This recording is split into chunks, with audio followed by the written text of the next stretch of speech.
So I think one component was that I was able to make that decision. Like I had enough power in my conviction to make a decision. Now you couldn't make that decision for me, right? Like you had many conversations and a lot of different things to say about this and probably ideas and plans, but nonetheless, like until I was ready to do it, it all came back to me, right? You were there supporting me sometimes, lovingly and sometimes out of frustration, like get your crap together. But nonetheless, we were still together through the whole thing, right? Like as a marriage unit, you did not pull apart or separate from me, even though I was embarrassing the crap out of you time and time again.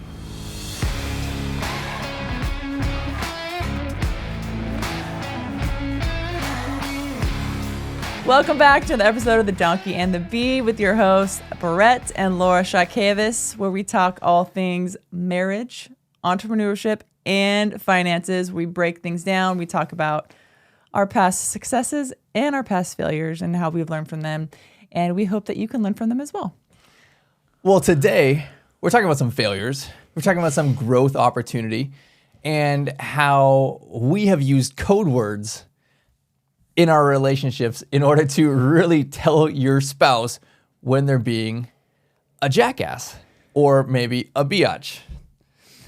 So we did not start as mature as we are now when we were married, right? Married young. Very young. You were 21, I was 23, really still getting our crap together. Yes. And myself in particular had some issues with excessive drinking.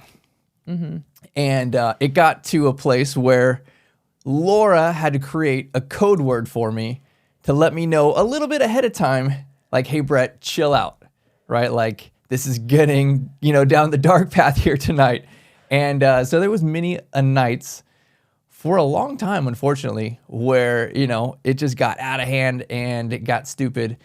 And so we're going to talk about this tonight, how you can talk to your spouse, whether you use a code word or not. But ultimately, Laura supported me through that, and it was mostly my 20s, maybe the tiniest bit of my 30s, but mostly through my entire 20s of acting like a damn fool and embarrassing myself and my wife and our marriage by excessively drinking and doing really stupid things. So as Brett said, when we first got married, we were very young, and we had not experimented, I think, with our limitations with alcohol. And so we were living on our own, obviously together. We were married and we're still very young. We were in the restaurant industry, so we were around a lot of alcohol a lot of times. And so we'd work till midnight and we'd get off, and then what would we do? We'd come home and have a bottle of wine together, or we'd go out with friends out at the bars that stayed open until 2 a.m. And so there were many circumstances where I just didn't drink because I knew that Brett was going to drink too much and I had to drive home and I had to be responsible. So I was the one who was always drinking the water, and then, Brett would drink and then he would drink a little too much, and it would always be, he'd just be loud, and certain circumstances where it's mostly just loud. He'd be really, really loud and stumbling around and like making jokes and like, I was the life of the party. But everyone was laughing at me, you. not Yes. with me. Yes, at you, yeah. And so, this just happened, I would say for years. It happened for years because we started young again. Yeah. And so I think there came a point where I was like, okay, like we can't do this anymore. Like there's too much of me taking you home, taking care of you, putting you to bed, and then you wake up in the morning and then you apologize. Like it was the replay. It was a Groundhog Day over and over again. It was every Friday, Saturday. Every Friday, Saturday night, where it was the same thing. And I was just like, this has got to stop. Like we've got to move past this. So we came up, I don't know why we came up with this, but we came up with the code word to tell you. And I had to have a deep conversation with you about this, because I said, if I say this code word to you, you're going to get mad. Especially if you're like on the borderline of being wasted. Because I was an angry drunk. Yes, he was an angry drunk. He wasn't like physical or anything, but like he would just get very passionate. I'm very aggressive. He's a very intense, aggressive person, but not like physical. I don't want people to think that like you were like No. hitting people or anything. That's not what we're talking about. And so I wanted to be sure that we were setting boundaries for this code word. Right. That if I said this code word, you weren't going to get upset and be like, I'm not drunk. What are you talking about? You know? Well, that did happen. It did. It took me a couple times on the code word to be like, okay, I guess I need to take it down. Yes. So it took a few times to figure out what the specific code word would be, because it had to be very specific, this code word. And no one would ever guess what this code word was. The code word was peanut butter pancakes. Peanut butter pancakes. Peanut That's butter what pancakes. it was. That's what I don't know why it will we have decided on meaning that. to me the rest of my life. Yes, I don't know why we decided on that. There's no meaning was really just to random. it. It was super random. And so if there ever was a certain circumstance where he was getting to that point, I would walk up to him, I'd look in the eye, and I'd say peanut butter pancakes, and then he would know, okay, I'm gonna stop drinking. Yeah. Like that was it. Like I have to stop. And so that was the start of the code word, and it worked. Okay, little backstory then, because this was many years of me getting plastered, doing something stupid, losing my cool, embarrassing myself, throwing up in the front yard, whatever it was, right? And then like I always had that feeling the next morning. It was like Saturday morning or Sunday morning. I would wake up in bed and I remember getting to the party. I remember the first couple drinks, and then I remember nothing after that. And I would have that like sinking feeling, like, oh God, what did I do? Right? I would roll over, look at you, and just see if you had like the mad face or not, right? And so this was years of us talking through this discussion, of Laura being like, hey, you know, Brett, we got to work on this. And me saying like, hey, we're working on this. And granted, like Laura, you were drinking too, right? Like you had plenty of your times where you blacked out and cracked your head open. I did.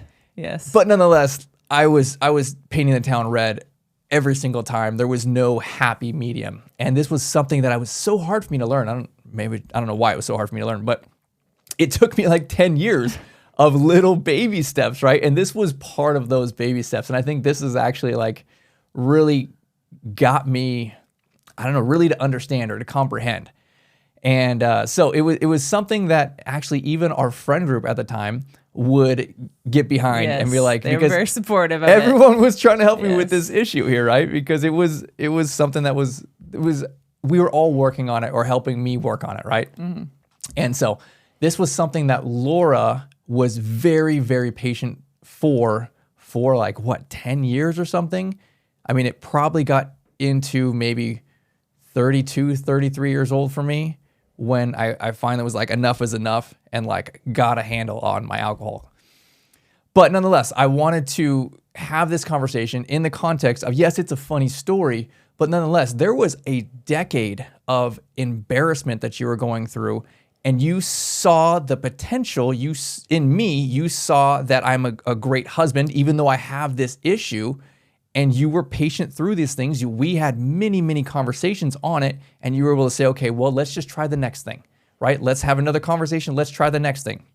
We had a lot of things that we tried, and one of them was the peanut butter pancakes, right? It was that something, and it just happened to work for me. It just happened to be silly enough that when I was getting stupid, that it would like trigger me and not make me upset. It was just funny enough that I would get like, okay, cool, let's just take it down, Brett. Let's be chill. And, you know, it happened to be that, you know, through that period, you know, we had our first daughter. And I think that was really the catalyst for, Brett, let's get your crap together, right? Like you now have this little one. And I actually remember, and I'm sure you do too, the last time that I got stupid wasted. Yep. And it was our oldest daughter's first birthday? No. It was my baby shower for our second daughter. Okay. Yes. So then B was 2.5. Yeah, 2.5. Yeah. Uh-huh. So we're in the backyard. Yes. And we had rented a big bounce house. Yes. And we had some younger kids, some toddlers, but all of our friends over, barbecuing, drinking.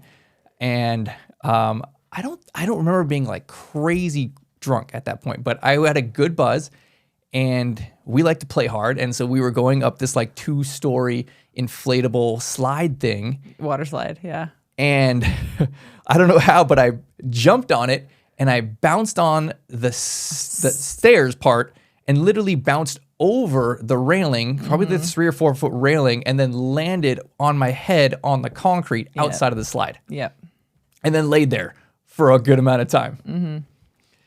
And then it was in the middle of the party, right? And like my family was there, your family, all of our friends were there. And it was like, oh my gosh, like I'm here getting ready for my second daughter. My first daughter is right over there, 2 years old. Why is dad on the ground? Is he okay? Right? And it's like, what the heck? This son of a gun. Like, Brett, you need to get your crap together. And so that was the final straw for me. And since then, okay, this was... That was... So 2014, 8 years ago? So way longer than that, right? Oh, okay, 12 years ago. 10 years ago. 10 years ago. 10 years okay, ago, so yes. 10 years ago. Okay, so then I was 30. This was about 10 years ago. And okay, so I don't think I've actually gotten drunk since that night. And, we've talked about it in other episodes how we stopped drinking. We stopped drinking in October of last year and feel fantastic about it. But nonetheless, it was so many steps. This was just something that had control over me. Alcohol had so much control over me, and it took me so long and so many steps in this thing. Peanut butter pancakes was one of those. My daughter's being born was one of those things, probably the most powerful in order for me to, I think, have enough conviction over my own, will to be like, Brett, you now need to get your crap together, right? Like, what kind of influence you're going to be for your girls. So through that whole thing, through a lot of good and some stupidness and a lot of embarrassment on your part, you were there through that whole thing for me. And granted, this, you were not perfect neither, right? You have your items, but I think that this was a way that we were able to show grace and patience and really to communicate. There was a lot of different talks and communication through this whole process of me getting my crap together on this one specific topic. You're making me sound a little more like an angel than I really was, to be honest with you. Kind of. You say that I had a lot of patience through it, and I did, but it was a frustrated patience. So I don't see that as patience. It was an immature patience that I was learning myself at the time. And so I feel like you give me credit where credit is not due. But I was still open to helping you through it more to be honest, maybe in a selfish way, like, gosh, like, I'm so sick of being embarrassed and like, let's just be done with this type of vibe. Whereas if we were in this situation now, I think I would look at it differently because of the maturity in the past decade. I would be like, hey, we need to help you. How is this going to benefit you? And so anyways, I was just frustrated as all get out. I know that. And so I think not only you wanted to be an example for our daughters, but also you seeing me frustrated, I'm sure was probably something that's like, well, gosh, like I'm frustrating my wife. I'm not being a good example for my kids. Like I need to turn this around. So I think that's where it kind of came to the tipping point. And I can attest to your statement of the last time you did get excessively drunk was that night at the baby shower. That was the last night that I've ever seen you have alcohol take over you, and that was over a decade ago. So that was the last time. That was definitely the last straw, and you making that like 180-degree turn. Yeah. So I think one component was that I was able to make that decision. Like I had enough power in my conviction to make a decision. Now you couldn't make that decision for me, right? Like you had many conversations and a lot of different things to say about this and probably ideas and plans. But nonetheless, like until I was ready to do it, it all came back to me, right? You were there supporting me sometimes, lovingly and sometimes out of frustration, like get your crap together. But nonetheless, we were still together through the whole thing, right? Like as a marriage unit, you did not pull apart or separate from me, even though I was embarrassing the crap out of you time and time again. So beside from having another daughter kind of in the lineup here and having a past experience of maybe embarrassing friends and myself, was there anything specific that you'd say was the reason why you decided to stop drinking excessively? Well, I made, I think, many decisions to stop drinking excessively. I was just never able to hold myself to it. So I think that the underlying change was that between the years 21 and 30 or 31, I grew personally, intellectually, self-confidence-wise. I grew in my discipline, I grew in my character, and I matured. And I think that is a lot of the reason why I was able to say, now is a time, enough is enough. Like I was mature enough to say, I'm not going to do this anymore. And I didn't stop drinking, but I never have been drunk since then. And I think it was just a me thing growing in myself to the point where now I was strong enough that whatever hold it had on me was now weaker. We always talk about business and relationships and whatever being kind of like a game. Would you say that it was almost a game against yourself in a way, and you were trying to beat yourself in that game of the mental strength against drinking excessively? I never considered it in the fashion of a game. I think of business and many things as a game, but I think in the terms of growth. I think in growing in all different facets of life. And I think that I grew enough that I was like, well, this bondage is now too weak. I can actually break out of this. I can push away. And, now I'm stronger. Now push that forward, because that was 10 years ago. I still, for the decade after that or 9 years after that, almost every day had 1 to 2 drinks. After work, it was still, there was this craving, right? Never drunk, but still, nonetheless, a bottle of wine, glass of beer. I said that wrong. Yeah, I was like, not glass a bottle of wine, yeah. bottle of beer, yeah, right? Exactly. Not the opposite. And until like a year ago or so, right, when we had another conversation, and I think it's this analogy of I grew, I got stronger, not physically, but intellectually, emotionally, in my grit, in my determination. I'm now strong enough to say, where I could not for that decade, that I'm not going to drink alcohol anymore. And it was literally just a conversation like that we had several months ago. And I said, hey, babe, here's why I am now classifying alcohol in my mind as a poison, and therefore I'm choosing not to do it. And that was clearly a maturity thing, because for the 5 to 10 years prior to that, I kept thinking over and over again, like, why am I craving at 4:30? Why am I craving a beer, right? Like, how do I stop this? Like, I could go for a couple of days until I actually got to a point. And I think it's really just this growth cycle that people talk about for business, for entrepreneurship, for all these different aspects. I use that to break the power or the hold of, I don't want to call it an addiction. Some people may have an addiction, but I had a strong craving every day. And I said, no, like I am now mature enough or strong enough that that's just not who I'm going to do. I'm not going to be that anymore. So I hate to say the cliche thing that most people say in relationships, but I think the first step I'd say in this is communication.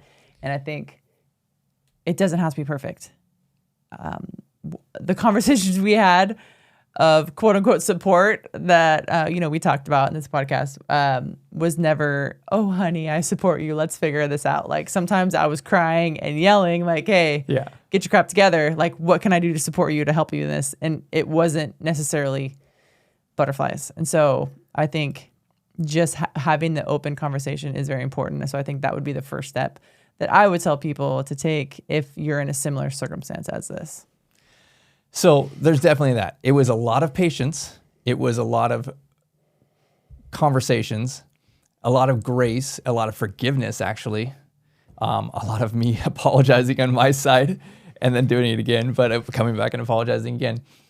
But I think that sometimes you or your spouse actually may need help, like a professional to help you with some of these issues.